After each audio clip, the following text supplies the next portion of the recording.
जी हाँ, तो आज है 20 अप्रैल और रात के 12 बजने वाले हैं। और हम इस वक्त जगते हैं, करीब 10 दिन हो गए हैं हमको। रात में जगते हैं 3 साढ़े 3 बजे तक। आज पापा गांव गए थे, आज दादी का देहांत हुआ, काफ़ी दुखद घटना थी। तो बहरहाल आगे पॉइंट पे आते हैं। ईश्वर उनको शांति दे। हम लोगों ने बड़ी प्रार्थना की थी, वो प्रार्थनाएं सफल भी हुई। उनको कष्टों से मुक्ति मिली। 75 वर्ष की आयु थी, लगभग पूर्ण आयु थी। और आज 2,000 रुपये का मेरा चालान भी होते होते बचा, भगवान ने बचा लिया। सत्यम हम उस तुषार थे, उसके बाद सत्यम नाराज़ हो गए, लेकिन फिर शांत हो गए अपनी ही गलती पे। फिर वहीं विलोबी में आज हमने तुषार को टोन के बारे में बताया कि टोन बात करने की, वही चीज़ आप प्यार से कहो और वही चीज़ आप टोन में कहो, उसमें कितना बड़ा फ़र्क आता है। तो तुषार भी हमारी बात से सहमत हुए। फिर बहुत देर हंसी मजाक हुआ, बातें हुई, बहुत अच्छी अच्छी बातें हमने बताई तुषार को। और ये भी बताया कि तुषार भैया आप क्यों परेशान हैं, उसका कारण क्या है, ये भी हमने बता दिया सब। तो एक मन में वही विचार आया, और विचार ये था, बड़ा सुंदर विचार आया, तो मैंने कहा उसे व्यक्त करना ही चाहिए।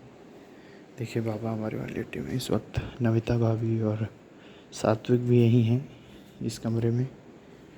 तो बड़ा अच्छा लगता है, आनंद आता है। अब तो 3 बजे से पहले नींद भी नहीं आती है। देखो, बड़े बुज़ुर्गों की जितनी भी सेवा हो सके और इस शरीर से जितनी समाज सेवा, ईश्वर के कार्य हो सके, इस शरीर की सार्थकता इसी में है। मानव देह की सार्थकता ही ये है कि उसका कितनी आप सेवा में इस्तेमाल कर सकते हैं। तो मुझे तो आनंद आ रहा सेवा में। आज पूरे दिन भी हमने संभाला। चुन्नू तो चली गई थी दोपहर में प्रिया काकू लोगों के साथ। पापा गाँव थे, तो आज पूरा दिन बाबा को हम ही ने संभाला। दोपहर में गाना भी सुना, क्योंकि नमिता भाभी तन्वादा के वहाँ चली गई थी। और ओवरऑल दिन बहुत अच्छा रहा। तो यही कहना है कि बहुत सुंदर विचार आया कि मनुष्य बदलाव तो करना नहीं चाहता है, क्योंकि प्रकृति ने उसका रोल तय कर दिया है। तो मनुष्य को इतना ही करना चाहिए कि वो जहाँ है वहीं सुख खोज ले, वो जहाँ है वहीं धन्यवाद खोज ले, वही उसका सबसे बड़ा सुख हो सकता है। अगर वो कमज़ोर है तो कमज़ोर होने में ही सुख खोज लो, क्योंकि बदलाव तुम करोगे नहीं।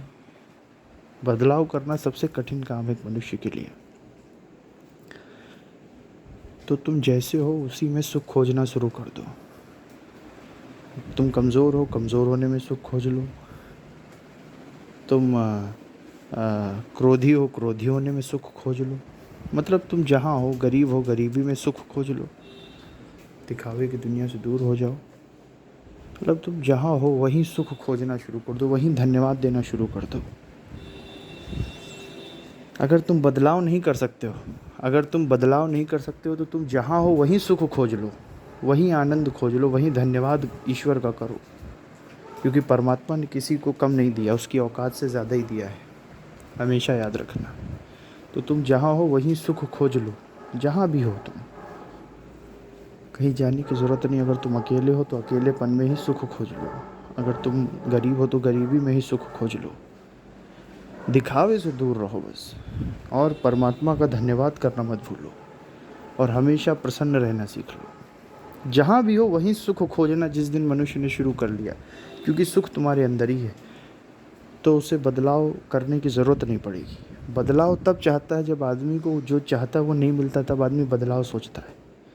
लेकिन जो जहाँ है वैसे ही जीने लगे, जो जैसा है उसी में आनंदित होने लगे, तो फिर उसे बदलाव की कोई ज़रूरत नहीं पड़ती है, क्योंकि उसको अमीरी का दिखावा ही नहीं करना है।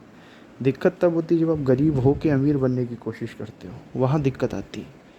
लेकिन जब आप गरीब हो के गरीबी में ही आप खुशी ढूंढ लेते हो, आप अपने जीवन की इच्छाएं कम करके आनंदित हो जाते हो, संतोषी हो जाते हो, तो उसी जगह पे आपके जीवन में आनंद आ जाता है। इसका अर्थ ये नहीं है कि आप धन ना कमाएं, नौकरी ना करें या कोई धंधा ना करें। मेरा अर्थ इतना ही है कि जो भी कार्य आप कर रहे हैं उसी में सुख खोजिए। अगर आप 10,000 की नौकरी कर रहे हैं तो उसको भी उतनी ही लगन से कीजिए, उसी में सुख खोज लीजिए और उसको पूर्ण आनंद के साथ कीजिए। ये मत सोचिए कि आज मैं वो होता नहीं। भविष्य और पास्ट में जीने की ज़रूरत नहीं है, वर्तमान में ही आनंद खोजिए। आनंद 1,00,000 कारण हैं खुश होने के इसी क्षण, और तुम खोजो क्या है, उन कारणों को खोजो और प्रसन्न होते रहो। यही जीवन है। तो यही मैं कहना, अगर तुम बदलाव कर सकते हो अपने अंदर तो और ऑप्शन है तुम्हारे पास। लेकिन अगर तुम लगातार कोशिश कर रहे हो और बदलाव नहीं हो रहा है तो फिर बदलाव की कोई ज़रूरत नहीं है। तुम जहाँ हो, जैसे हो, अच्छे हो, ठीक हो, ईश्वर की मर्ज़ी में ही अपनी मर्ज़ी बनाओ, आनंदित हो जाओ। और 1 लाख कारण है हर पल, अब वो 1 लाख कारण खोजो क्या है। मत दिखावा मत करना, ढोंगबाजी मत करना। जो जैसा, अगर कोई तुमसे प्यार करता है तो हर परिस्थिति में करेगा, और अगर कोई तुमसे प्यार नहीं करता है तो कोई परिस्थिति में नहीं करेगा। हमेशा अपने आचरण को सुधारते रहो, पढ़ो, ज्ञान हासिल करो, विद्या हासिल करो, जैसे हो उसी में संतुष्ट हो जाओ। यही जीवन का सार है। और जीवन का हर दिन ईश्वर सेवा में लगाओ, अपने शरीर का कण कण और जीवन का क्षण क्षण परमात्मा की सेवा और परमात्मा की बातों में ही लगाना चाहिए। बस यही एक बड़ा अच्छा विचार आया कि जहाँ हो वहीं ठहर के वहीं सुख ढूंढ लो, इधर उधर भागने की ज़रूरत नहीं। अगर बदलाव नहीं कर सकते हो तो, अगर अपने चरित्र में, आचरण में बदलाव कर सकते हो तो खैर और भी चीज़ें हैं, लेकिन नहीं भी कर सकते हो तो भी कोई बात नहीं। जहाँ हो वहीं सुख ढूंढ लो। मछली को पानी पीना है तो इधर उधर नहीं जाती, वो तालाब में ही रहती, वहीं पीती, उसको पानी की कोई ज़रूरत नहीं। जाना तो दूसरे जीव जंतुओं को पड़ता है, मछली को कहीं जाना नहीं, उसका तो घर ही पानी में। तो जब घर ही तुम, जब खुशी में ही अपना मस्तिष्क बना लोगे तो तुम्हें कहीं खुशी ढूंढने के लिए नहीं जाना पड़ेगा। तुम जैसे हो वैसे ही खुश हो जाओगे। बस इतनी ही चीज़ कहनी थी। बहुत बहुत धन्यवाद, बहुत बहुत शुक्रिया, शत शत नमन।